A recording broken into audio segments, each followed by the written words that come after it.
was a period when Honda didn't manufacture motorcycles for the general public. They crafted high-speed missiles for the courageous. And the CBR was their final masterpiece before electronic advancements transformed everything. Light, brutal, and precise like a scalpel. It was the swan song of the Tadao Baba era.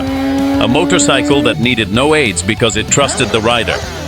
Today, we commemorate the 954RR, the superbike that marked the conclusion of an era and the commencement of a legendary chapter.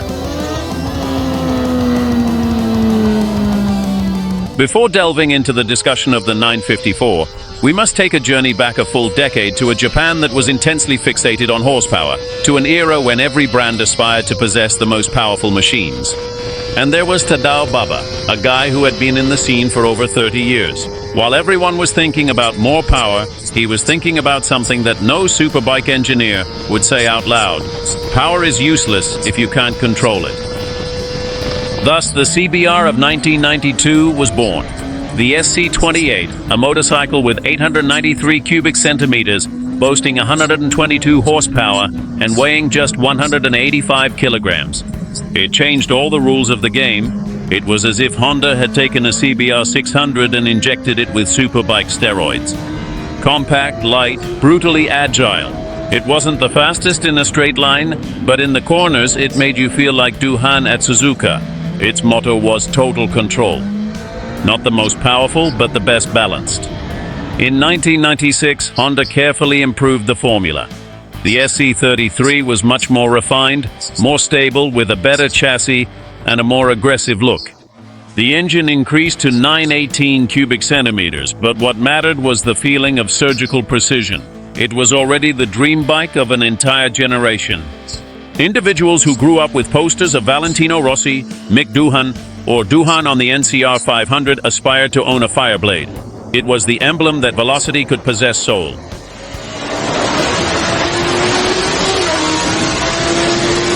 In the year 2000, Baba decided it was time to modernize his creation. The world had changed. The Yamaha R and Suzuki GSX-R were beginning to dominate the tracks. And Honda responded with the CBR-RR SC44, which featured a 929 cubic centimeter engine, 150 horsepower, electronic fuel injection system, and a lighter aluminum chassis. It was incredibly fast, remarkably sharp, and thoroughly modern, but also more demanding. The Fireblade was starting to edge closer to the power competition that Baba had consistently steered clear of. Nevertheless, he persisted in upholding his philosophy. A truly good motorcycle is not gauged by its horsepower, but rather by the rider's smile. The 929RR was indeed a significant success, yet the ever-perfectionist Baba understood he could achieve even greater results. He aspired to bid farewell with a true masterpiece. Now we hit the main event. The Honda CBR-RR, the ultimate and final masterpiece, the graceful and elegant farewell of Tadao Baba. The motorcycle that numerous enthusiasts refer to as the last genuine Fireblade. Not because the ones that came after were bad, but because none ever had the soul of a rider again. By the year 2002, Baba-san already knew that his time at Honda was coming to an end. For almost a decade, he had been defining what a superbike should be. Light, predictable, human. But the world around had changed. The numerical competition was truly in full swing. The GSX-R was already roaring with more than 160 horsepower. The R was becoming increasingly refined, and Kawasaki was preparing for its return with the ZX-R. The industry was becoming flooded with faster, more aggressive, yet also more impersonal motorcycles. And Baba contemplated that if this was destined to be his final Fireblade, he wasn't going to create the most potent one. Instead, he was determined to craft the most flawless one. Consequently, the CBR-RR SC50 came into existence. A motorcycle that didn't strive to conquer the power rankings, but rather to capture your heart each time you engage the throttle. The engine was the most exquisite roar of the Baba era. It expanded to 954 cubic centimeters, but not out of mere whim. Honda undertook a comprehensive redesign of the engine block, reducing the weight of the pistons, connecting rods, and crankshaft. The outcome was a significantly more responsive engine, boasting 150 horsepower that reacted immediately due to an updated electronic injection system featuring new 40mm throttle bodies and a more finely tuned EQ system. The idle was smoother, the delivery more linear, and the sound. That sharp, metallic sound that made you feel like you were truly listening. Pure mechanical precision, as if each gear was talking to you. The clutch was reinforced, the gearbox finely tuned with shorter ratios in the first gears, and the cooling system was optimized. Everything was designed for a more direct and engaging experience. It wasn't the most aggressive motorcycle in its segment, but it was the one that understood you the best. Lightweight with a steel sole, at only 168 kilograms dry, the RR weighed less than many 600cc bikes of that era. Honda achieved that impressive figure through precise engineering. The aluminum frame was redesigned with thinner, yet more rigid beams. The swing arm was lightened skillfully without losing stability. The rear subframe, constructed from hollow aluminum, conserved valuable grams. Even the exhaust system and wheels underwent revisions to reduce weight. Every aspect was focused on enhancing agility without sacrificing confidence. It was the most precise Fireblade of them all. In high-speed corners, it felt as though it could anticipate your thoughts. During intense deceleration, it enveloped you with the serene composure reminiscent of a samurai warrior. Design a fusion of fury and elegance. Aesthetically, the CBR appeared as though it had emerged from a Japanese aerodynamic design laboratory. More aggressive front headlights, a more compact tail, and a narrower fairing that sliced through the air like a blade. It was more streamlined, more refined, more stylish. And the fine details. The compact, lightweight exhaust system emitted a sharp, clear tone, becoming one of its trademarks. Visually, it had character, but without exaggeration. It was that ideal combination of muscularity and sophistication. A motorcycle that demanded respect without ever needing to shout.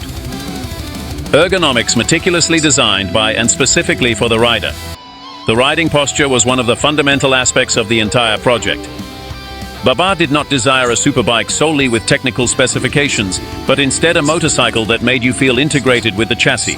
The clip-ons were lowered by just a few additional millimeters. The fuel tank underwent a redesign to facilitate improved knee grip, and the seating area was made narrower. Every element was meticulously crafted with the rider as the central focal point. It wasn't about the engine or raw power, it was a bike that didn't punish you. You could push it to the absolute limit on a racing track, or thoroughly enjoy it on a winding mountain road without feeling like an automaton on the course. When the 954RR was introduced to the market, the critics were in complete agreement. It wasn't the strongest bike, but it was the most precise, balanced, and communicative. Riders said it spoke to you. It didn't shout. It was fast, but above all, truly honest. The CBR was not merely the conclusion of a motorcycle, it marked the conclusion of an entire era. It represented a mindset, a way of feeling, and a method of constructing machines that possessed more heart than numerical data.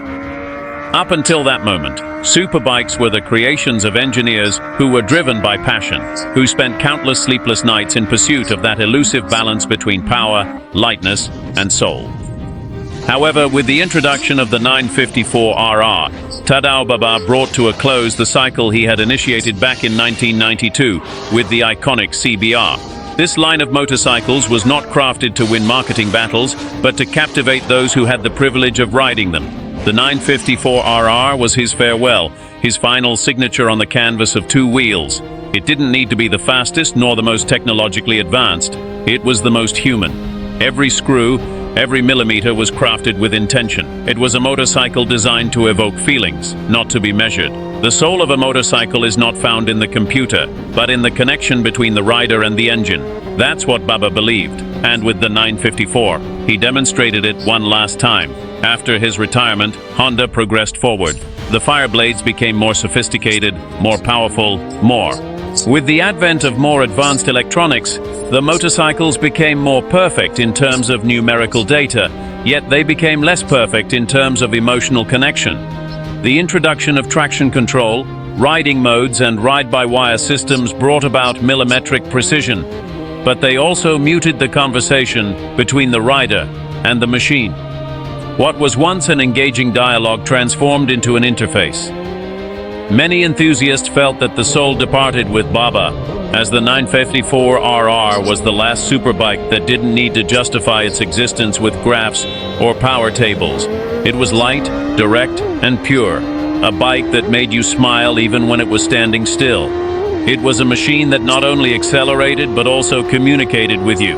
After its era, the Fireblades were never quite the same. Yes, they remained impressive, but they never regained that artisanal spark, that mechanical warmth. It was as if the DNA had undergone a mutation. More efficient, yet less romantic. The CBR was the swan song of a philosophy. The idea that a bike doesn't have to be perfect to be unforgettable. And that's why, more than 20 years later, it is still remembered as the last Fireblade with a soul. It was the bike that closed a golden era, where passion weighed more than horsepower. The 954 was the farewell of a samurai, not one who wields swords, but one who forges dreams in aluminum and gasoline. Baba-san is gone, but he left behind a motorcycle that still lives on today. Every time someone starts it up, they hear its roar and understand that perfection isn't in the numbers, but in the sensations left by a motorcycle with soul. If you are interested in gaining further insights into the 900RR, please click on this video.